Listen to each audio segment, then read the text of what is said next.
Hello, and thank you for joining our Mastercontrol hosted webinar today. Today, we're going to be talking about change management and some of the best practices that you need to know to remain compliant. But before we get started, let's go through a couple of housekeeping items. At the bottom of your screen, there's a few icons. If you have any technical difficulties today, use the chat function. Just send us a message and we'll work to get that resolved as quickly as possible. If you have any questions today, there's a question icon at the bottom of your screen. Go ahead and type your questions at any time during the presentation. We'll be addressing all of those at the end. Today we have Stephanie Jones. She's one of our senior product managers here at Mastercontrol, and she's going to provide you with some excellent information. So with that, I'm going to turn it over to her. Hi, everyone. I'm Stephanie Jones. I'm a senior product manager here at Mastercontrol. I've been here as an employee for close to 15 years now.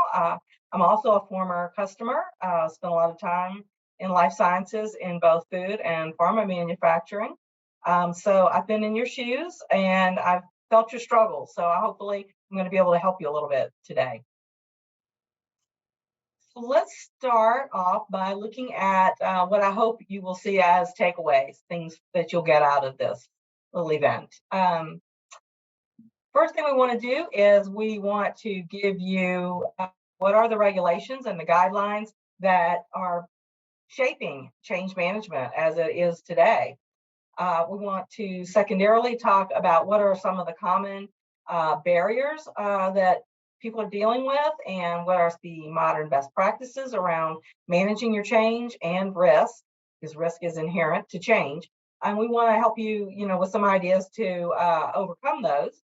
And third, we want to talk about using your change management data to help you optimize your processes and show that you're maturing in terms of how well you handle change in your organization. And the fourth takeaway, we'd like to give you a couple of examples of how you can use advanced digital tools to solve some of these problems that we're going to talk about and streamline your change management processes. So first, we'll talk about change management as part of your quality management system. And we'll start with what are the general principles? What is a change management process? And the American Society of Quality put out a definition, and they talk about the fact that change management process is going to include things such as the actual process you're following, the tools that you're using to manage your change, how you plan, validate, and implement your change. And of course, as any good quality person knows, you've got to be able to verify the effectiveness of the changes you're putting into place. So, one of the things that we know as life sciences or quality individuals is that quality management systems are not static. They are living, breathing, constantly changing, and therefore we need change management. We also know that change, whether it's to your QMS or to any other aspect of your organization, brings with it risk and, of course, disruption. And those are things that we need to work on managing. And lastly, you need to have a systematic, documented control process that you consistently use so that you can defend yourself whenever you're in an inspection. These are things you all know as life sciences manufacturers. So how does change management fit in with all your other quality processes? Well, of course, change management, it's definitely bi-directional. It's really almost symbiotic. You really can't have a QMS without having change management. You can't do a CAPA without change management. You can't do change management without a CAPA, as an example. So it is really a totally integrated concept. You have product failures or non-conformances. You may issue a CAPA, but you're going to have a change plan in place for how you're going to execute all the things that your CAPA says you need to do, as an example. If you're getting customer feedback, or maybe, unfortunately, you're receiving complaints, those are things that can certainly kick off a change management process and potentially other quality events, depending upon what that feedback or the complaint is. You've got feedback coming in from both internal audits that are happening, could be from employees who are working with your product on the line or in R&D or in the quality, department or in the lab, whatever that might be. So there's feedback there that can initiate a change process. So there's all kinds of ways that change management is integrated into your quality processes. Stephanie, as you were speaking there, I think my biggest takeaway on that is that nothing happens in a vacuum in the world of quality, right? And with all of those different departments that are involved, the collaboration and the communication between those departments is so critical. Absolutely. It is incredibly critical. I mean, you just can't work in this industry without having a great process for collecting and acting on those sorts of things. And then, of course, as we'll talk about later in this event, what you can do with the data after the fact to help you trend and track and all kinds of things that we'll get to. Absolutely. So we'll do a quick run through here. I'm sure you all already know this, but let's just repeat to cover our bases here. But there are a variety of guidelines, regulations that are driving your change management practices. So depending upon the vertical that you're in life sciences, med device, pharma, food, whatever it might be, you're probably familiar with this list of regulations and, of course, standards. And just for clarity, a regulation is a law, a guideline is a suggested method of behaving. So let's just keep that clarification there because people often forget, and that can lead to some headaches down the road. So the guidelines here that, again, not regulations, but are guidelines here around ISO, GAMP, IHC, PICS, etc. So you need to be aware of these depending upon what vertical you are in and know how to apply these to your change management process. So, again, as you were speaking, something we often talk about here is efficiency and time, and that time resource is so valuable. I don't know if there's anyone out there that could not use more time in their day. And when we talk about taking a risk-based approach, we're talking about maximizing that resource of time, right?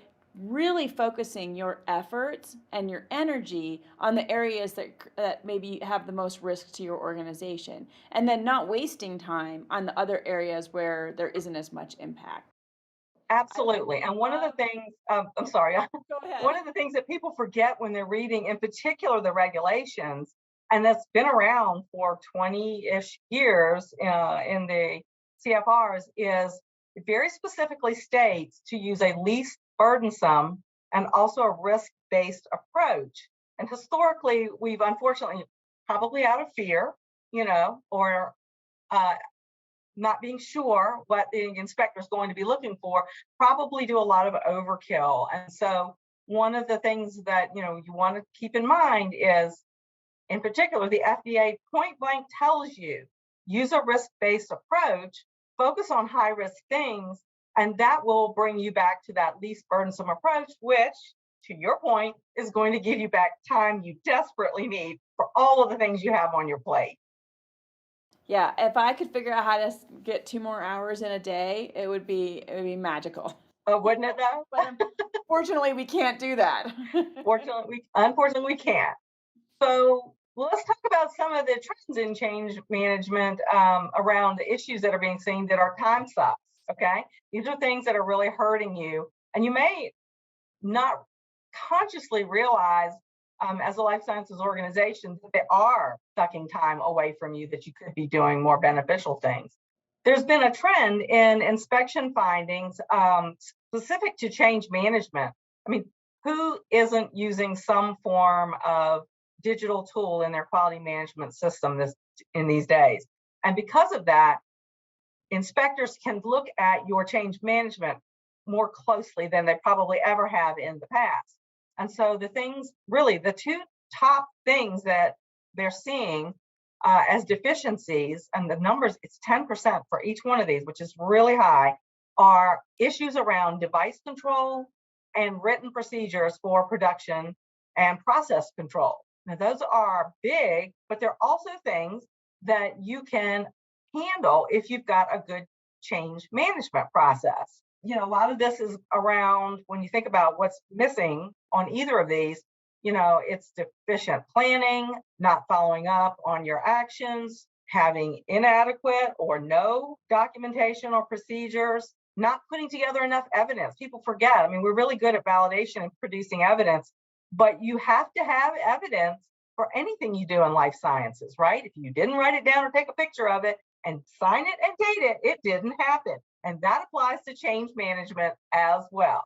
Something we can totally control, and we can actually help you with that. Other pitfalls or issues that are coming up during inspections. One of the things we're not that great at around change management is planning. We tend to not plan enough. We plan, but it's fairly high level. And so what that means is because we had weak planning, we may have additional changes at the end of this change process we're working, or even corrective actions as a result of that inefficient or deficient planning that we did up front. Then, of course, there's follow through related to that. A big one that keeps coming up in the findings are things like lack of communication and training. They're always looking at training. So just like with everything else in life sciences, don't forget that even in your change management, you better say that you're going to train. What are you going to train on? Who are you going to train? And show me that you did do that training on that information that you documented. It's really important. So evidence, evidence, evidence. We talked about that just a moment ago. You've got to have that evidence. And good grief, don't implement your change without getting it approved first. That has become apparently a really common finding in inspections. So some pain points and clearly things that we can improve as life sciences companies are, get better at planning right off the bat, right? Don't just do blanket risk assessments. You've got to have a risk management process as well as a change management process. And you've got to have that documented and you've got to act on it. And you should be showing evidence of that. Don't leave that aside. The regulation says use a risk-based approach. So make sure you've got a good risk management process. Make sure it includes, documentation and monitoring, all of those same elements that we use for everything else we do in our quality world. We want to look at something we're probably not doing much of at all, or we're doing it, but not as well as we could be doing, is looking at trends around our change management activities. Probably, you have to do AQRs, right? Annual quality reviews of your products. So you are looking at trends on those based on feedback or, CAPAs that happen and all the variety of things. But are you including change management as it relates to that and trending on that change management so that you can use that data to help you moving forward? And of course, this one we have total control over, especially, if we use automated tools, is not including the key stakeholders or subject matter experts in our change management process. They need to be participating. They need to be there in the planning and in the communication and in the implementation. Don't leave out the important people. Those are key things that, inspectors are looking at and the things that we can work on.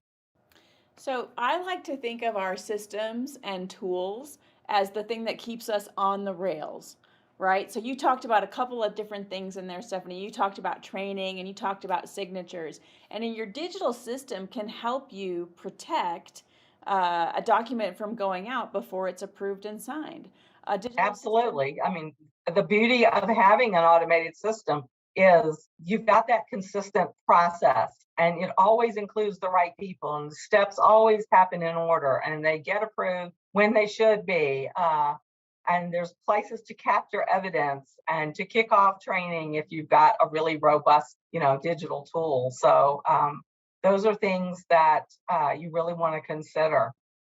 Yeah, and then there's that added layer of benefit when you have a digital tool that's connected and helping you keep all of those things is your data is all in one place. And when your data is all in one place, now you can track and trend on that data. You can actually make business decisions based on what's been happening. And that's the thing that gives companies an advantage in the marketplace is to be able to utilize that data to make better, more well-informed decisions about their business operations. Absolutely. I mean, I can't think of an executive that I've ever worked under, much less an inspector, who would just take my word for it, right? If I could present them with good data and explain the data, I got to win. So that's the kind of thing we really want to get to with our change management process. We want data. We want to be able to analyze it. We want to be able to use it to empower ourselves and our companies. Yeah. Yeah, you definitely can't argue with the numbers. No, you can't. That's the beauty of numbers. They're very straightforward. So let's go on a little bit and let's talk about what are change management best practices that we can put in place. You have to start somewhere. So let's start at the beginning. Let's start with planning. We've got planning and implementation. But remember, I said some of the biggest findings that inspectors are pointing out are around planning. So, in order to ensure your planning is the best it can be, I direct you back to those regulations and guidelines that we talked about. You want to go back and look at your change management process with really a critical eye and look at it in terms of what does the regulation specifically state and indirectly state. And remember, least burdensome, risk based. Okay. So keep that in mind. If you're following something like PICS or GAMP, you know, include that. Again, compare your change management process, or if you don't have one at all, the one you're building against these regulations and guidelines. And that is the first thing you want to put in place. When you're thinking about this and planning, so you've gotten past the regulations, maybe you've got a good outline for what you think your change management process should be in terms of a best practice. You want to ensure that in the planning stage, your scope. What is the scope of the change?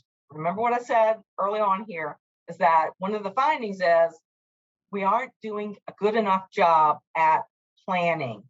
We're not looking at the scope of our change and what that's, remember what I said, it's causing there to be additional changes once you've completed this change or potentially CAPAs. So we want to do a better job up front with the scope of our change.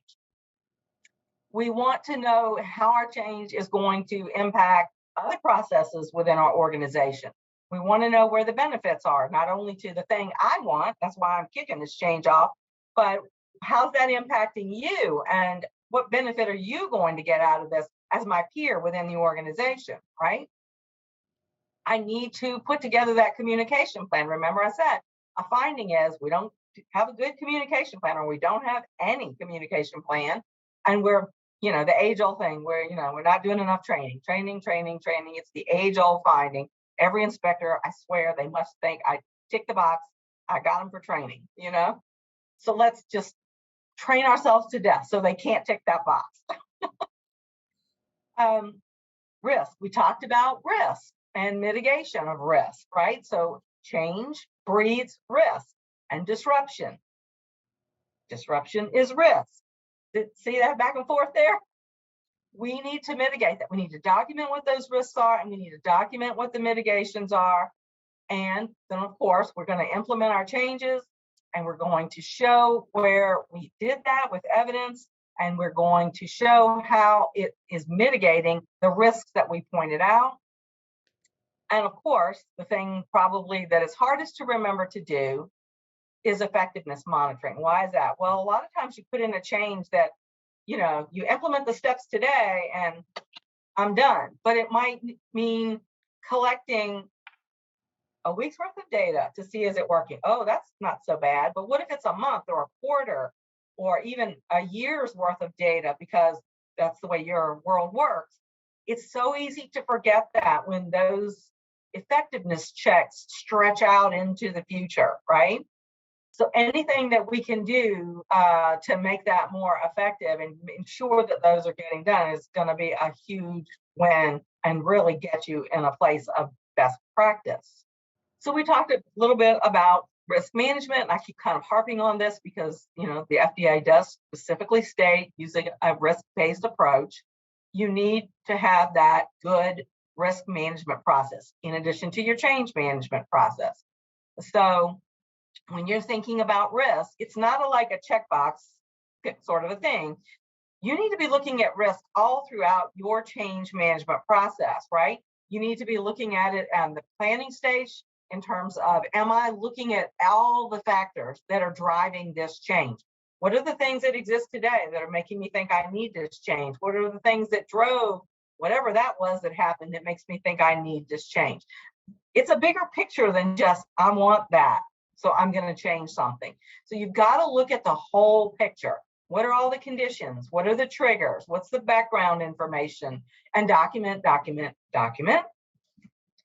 You need to be sure in your risk management of these that you're getting the right people and the right resources involved in your change management that you're processing.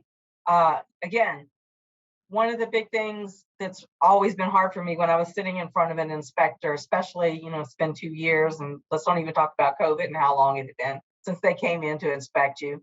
But that could have been significantly longer. And they start digging and they asked me about something that happened, 18 months ago, or God forbid, because of COVID, it was even longer ago. And maybe that person's not employed with us anymore that was involved.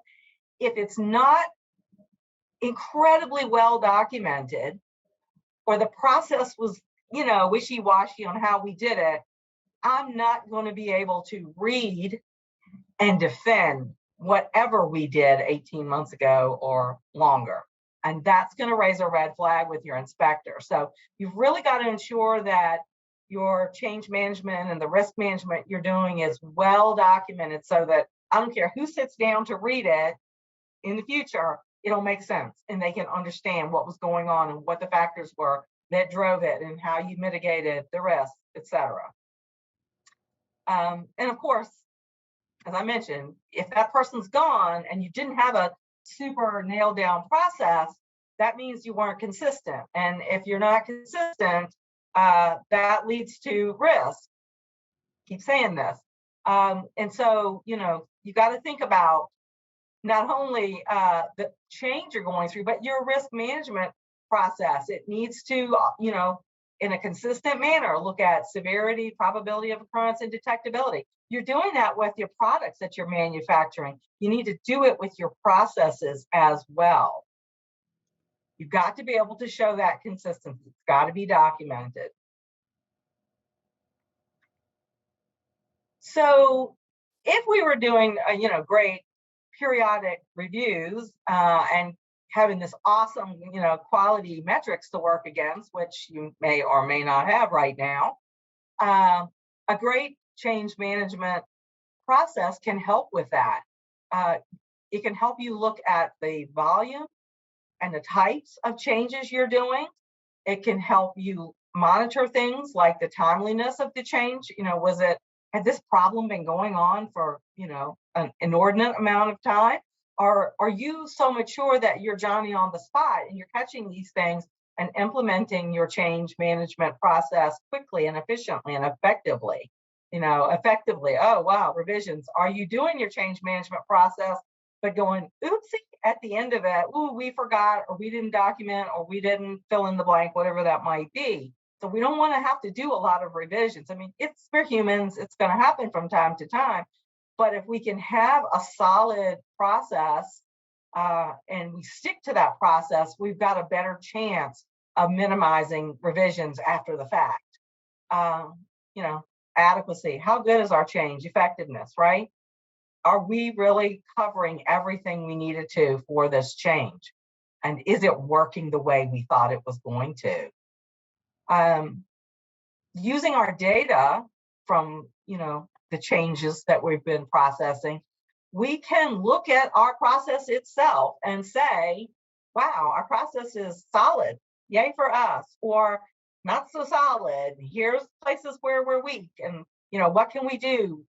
We can use this data to say, here are the weak points. Let's beef those up. Let's change those under our change management process. Trends, internal audit findings. The list just goes on and on for what you could get out of your quality metrics from your change management program. And of course, with data, there's a variety of benefits that come from that. When you're using metrics and data for your change management process, your tool, your change management process gets better and better and better. You can use that data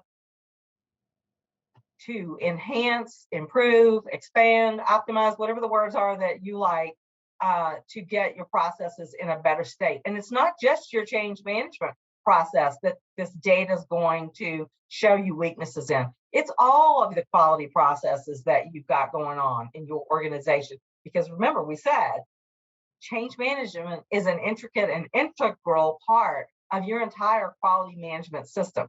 You can't have a quality management system without change. Remember, it's living and breathing, dynamic. So you will have change. And this data can help you manage it and help you refine it and enhance it and get better all the time.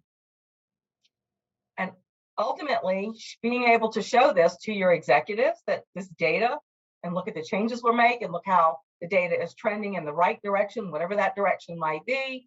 We are maturing as a quality organization based on this data and the changes we're making because of it. You can also use this with your inspector to show them, you pointed something out, we looked at our data, we made a change, we're doing better. Not that you would ever want to argue with an inspector, Stephanie, but you can't argue against numbers, right? I think that's kind of what you're getting at. You can't, when you have the data, it's hard to refute that. So, right. And the biggest thing, an inspector is always looking for is control, and data shows control. It can also show you're out of control, but you use that to put yourself back in control. That's right. So this whole webinar today is about best practices. And there's a couple little things that I want to key in on here. First of all, when you have data, when you're on a connected system and you have data, that can help you develop your best practices, right? Because absolutely. now you're using all of that information to create, future systems and processes. But in addition to that, when you're using a system like Mastercontrol, who has over 1,000 customers, now you're getting best practices from your vendor that's based on data from a whole bunch of different companies. So yes, it is. Yeah, your library just expanded. So if your library is your research to figure out how to do things the right way, instead of having one book in your library, now you have thousands of books in your library. And so you can rely on your vendor, your partner, to come to you with new ways to do things based on how other people are doing it and how other people are succeeding. And once again, I'm just going to point back to that's a huge business advantage. Absolutely. And what you're saying really right out of the gate, you talked about we don't ever have enough time, right? We have too much to do and not enough time. And if I can take advantage of, the thousands of customers who doing the same work I'm doing, right? And why not take advantage of that instead of trying to reinvent the wheel? Yep. Because again, I'm giving myself time back by not reinventing that wheel. And I've also given myself the assurance based on all of those years, Mastercontrol's got 25 years of doing this, and all of those customers' experience to put me ahead of the game quick. Yep. So there's a saying that in the world of life, you do not have enough time to have all of the experiences yourself. You don't have enough time to make all of the mistakes yourself. So you must learn from others. And absolutely. And even though these people might be your competitor, the reality is we're all in life sciences, and our number one goal, right, is to make human life better. So if I can learn from my peer via, in our case, Mastercontrol and all of that experience, why would I not take advantage of that? Absolutely. So, Stephanie, I think you're going to give us a peek inside of Master Control to show our viewers out there how might some of these things that we've been talking about leading up to this point, how might that express itself, or how might all that stuff come together inside of a digital quality management system? Absolutely. Let's take a look. So, thinking about, not just digital tools, but advanced digital tools that are taking advantage of all of that experience that we just chatted about, and all the learnings that we've had over the years and working with a variety of customers all across life sciences. What we've done is put together tools that are going to, number one, enhance your efficiency. We just talked about that. But they're also going to help you integrate your quality processes even more so than maybe you already are doing today, because our advanced digital tools are by design set up to work with each other and to enhance each other. And now you're not just getting data from change management, but you're getting data across all of your quality events that you can analyze and use to enhance your world and your products that you're working on. And that is the beauty of advanced analytics that come out of these advanced digital tools. It's only limited by your imagination, what you can do with that analytics. Uh, it's an incredible thing. Actually, it's probably the most valuable thing you actually have in your organization, and that's your data and how you use it. I'd like to thank Stephanie for her time today and all the information she shared. I hope that all the viewers out there were able to garner some information and get some valuable tactics that you can take back to your organizations when working with your change management processes. Should you have any more information about Master Control, you can always visit our website at www.mastercontrol.com. And while you're there on the site, if you would like to see more about how the product works and some of the features and functionalities that can help you manage your quality processes, you can always request a demo there as well. Thank you very much. Have a wonderful day.